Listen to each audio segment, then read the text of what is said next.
सालों पहले पंडारी शहर के पंचमढ़ी जंगल के पास एक लकड़हारा अपने परिवार के साथ रहता था। उसके दो बच्चे थे, हंस और हंसिका। लकड़हारा अपने दोनों बच्चों से बेहद प्यार करता था, लेकिन उनकी सौतेली मां को दोनों बिल्कुल पसंद नहीं थे। लकड़हारा गरीब होने की वजह से बहुत मुश्किल से अपना परिवार चला रहा था। एक दिन उसने अपनी पत्नी से कहा, इतने कम पैसों में घर परिवार चलाना बहुत मुश्किल लग रहा है। पति की यह बात सुनते ही उसने कहा कि तुम चिंता मत करो, मैं कोई रास्ता निकाल लूंगी जिससे हम आराम से जिंदगी जी लेंगे।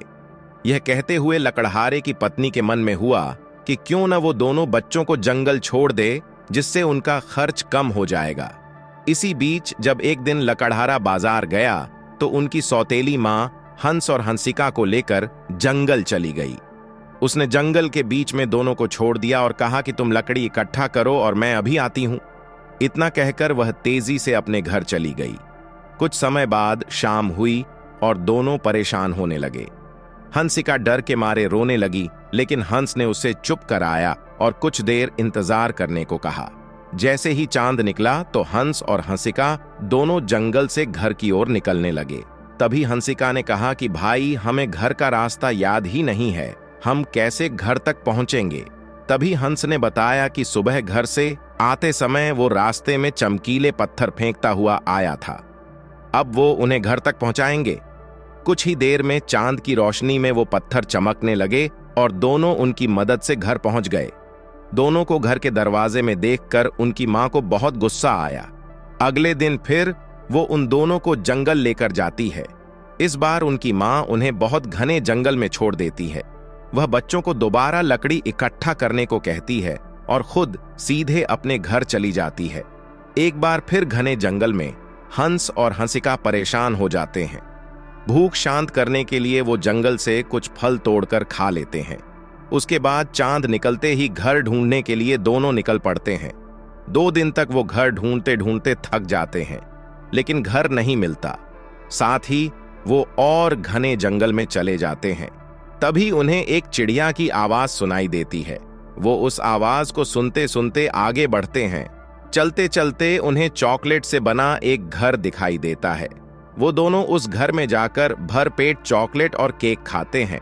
शाम होते ही उस घर का दरवाजा खुलता है और वहां एक बूढ़ी महिला आती है। बूढ़ी महिला बच्चों को बड़े प्यार से एक कमरे में सुला देती है। जैसे ही बच्चे सो जाते हैं तो वह महिला हंस को बंदी बना लेती है। वो हंस को एक पिंजरे में बंद करके रखती है और हंसिका को घर का काम करने के लिए खुला छोड़ देती है। कुछ दिनों तक हंसिका घर का काम करती रही और हंस पिंजरे में भूखा बंद रहा। तभी महिला ने एक दिन हंसल को पिंजरे में भरपेट खाना खाने को दिया और उसे बताया कि वो कल उसको खा जाएगी। दरअसल वह एक भूत थी जिसने बच्चों को फंसाने के लिए चॉकलेट का घर बनाया था। अगले दिन वह महिला बड़े से बर्तन में पानी उबाल रही थी, जिसे देखते ही हंसिका के मन में हुआ कि क्यों न इसे इसमें ही धक्का दे दिया जाए।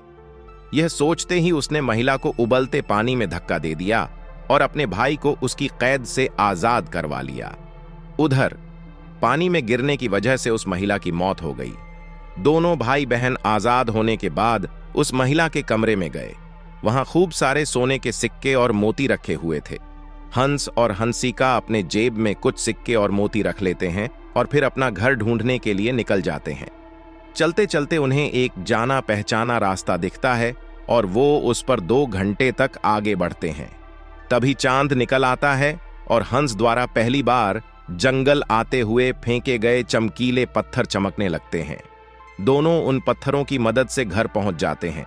दोनों बच्चों को घर में देखते ही उनके पिता बहुत खुश होते हैं। हंस और हंसिका को वो गले से लगा लेते हैं। इसी दौरान वो उनकी जेब में सोने के सिक्के और बेशकीमती मोती देख लेते हैं। तभी बच्चे पूरी कहानी सुनाते हैं और पिता को दोबारा गले लगा लेते हैं। उधर उनकी सौतेली मां अपने व्यवहार के लिए बच्चों से माफी मांगती है और सब खुशी खुशी साथ रहने लगते हैं। कहानी से सीख: मुसीबत में घबराने की जगह हिम्मत से काम लेना चाहिए। कोशिश करने वालों की कभी हार नहीं होती है और हिम्मत रखने वाले हर मुश्किल से निकलने का रास्ता ढूंढ लेते हैं।